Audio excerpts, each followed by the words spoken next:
Now I'll give you a slightly more complicated choice between two payment options. Both of them are good because in either case you're getting money. So choice one. Choice one.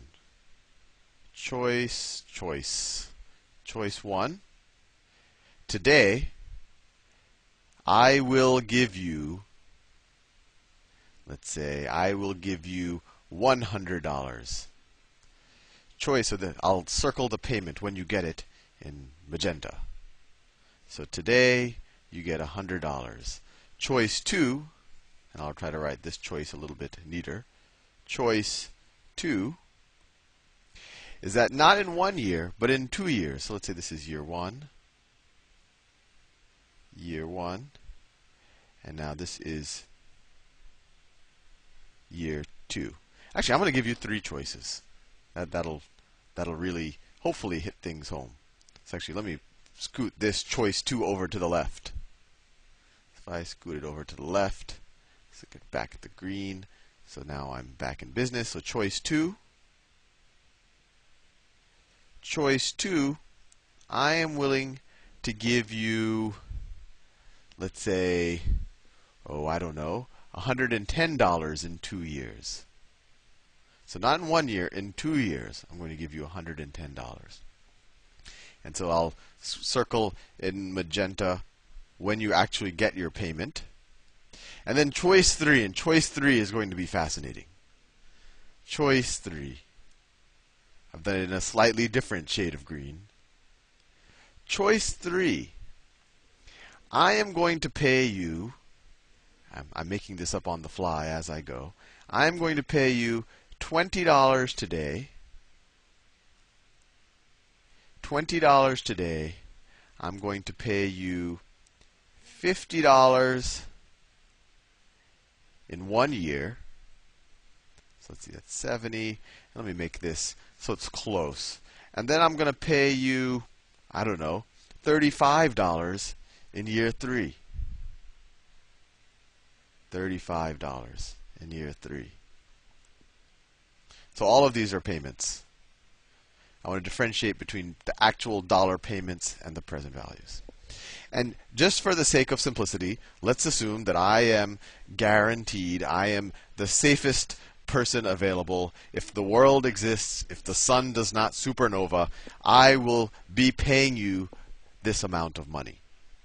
So I am as risk-free as the federal government. And I had a post on the previous present value where someone talked about, well, is the federal government really that safe?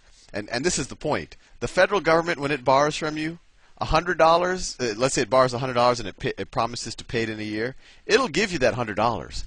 The risk is, what is that $100 worth? Because they might inflate the currency to death.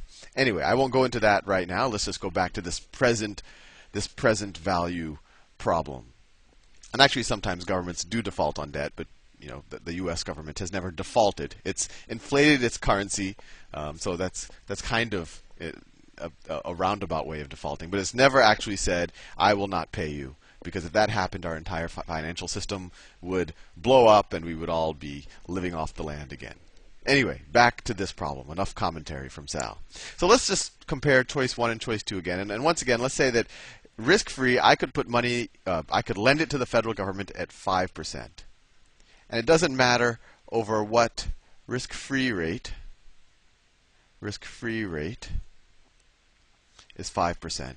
And for the sake of simplicity, in the next video I will make that assumption less simple. But for the sake of simplicity, the government will pay you 5% whether you give them the money for 1 year, whether you give them the money for 2 years, or whether you give them the money for 3 years, right? So if I had $100, what would that be worth in 1 year? Well, we figured that out already. It's 100 times 1.05, so that's $105. And then if you got another 5%, so the government is giving you 5% per year, it would be 105 times 1.05. And what is that? So I have 105 times 1.05, which is equal to $110.25. $110.25. So that is a value in 2 years. So immediately, without even doing any present value, we see that you'll actually be better off in 2 years if you were to take the money now and just lend it to the government, because the government, risk-free, will give you $110.25 in 2 years, while I'm only willing to give you $110. So that's all fair and good, but the whole topic what we're trying to solve is present value. So let's take everything in today's money, and to take this $110 and say, what is that worth today? We can just discount it backwards by this same method, right? So $110 in 2 years, what is its 1 year value?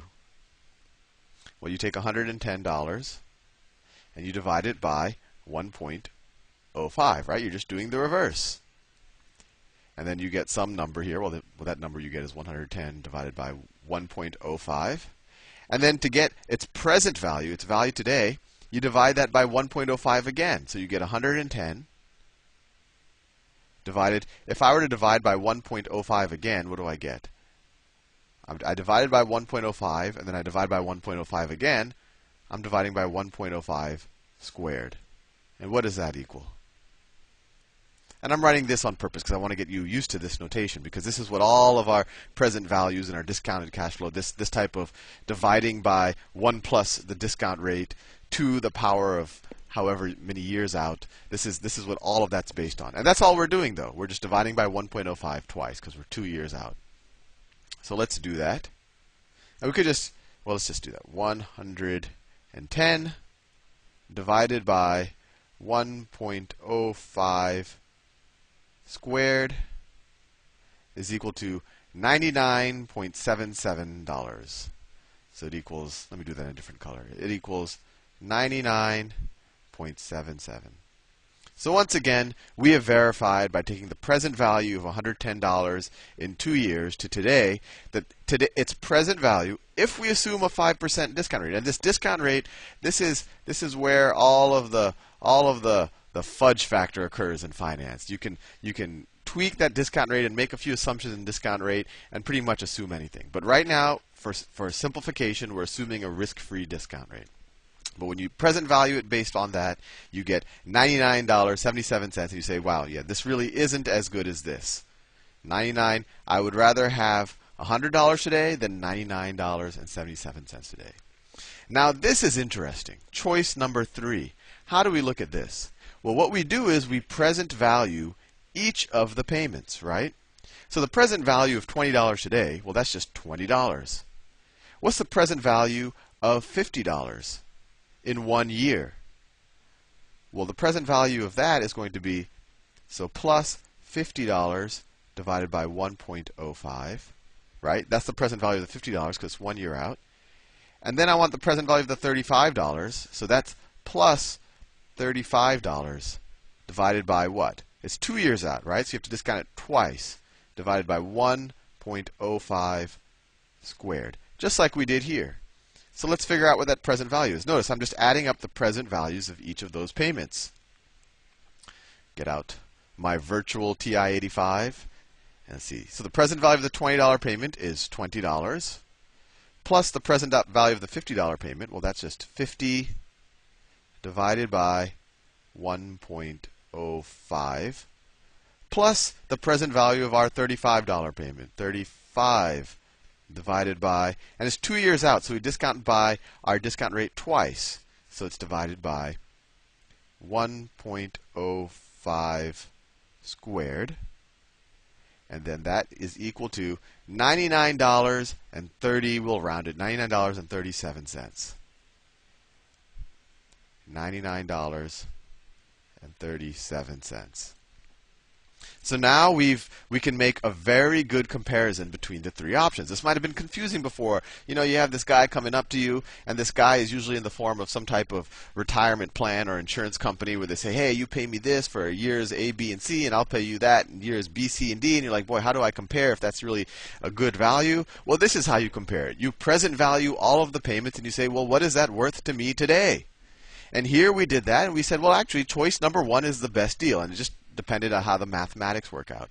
If I lowered the discount rate, if this discount rate is lower, it might have changed the outcomes. And maybe I'll actually do that in the next video, just to show you how important the discount rate is. Anyway, I'm out of time, and I'll see you in the next video.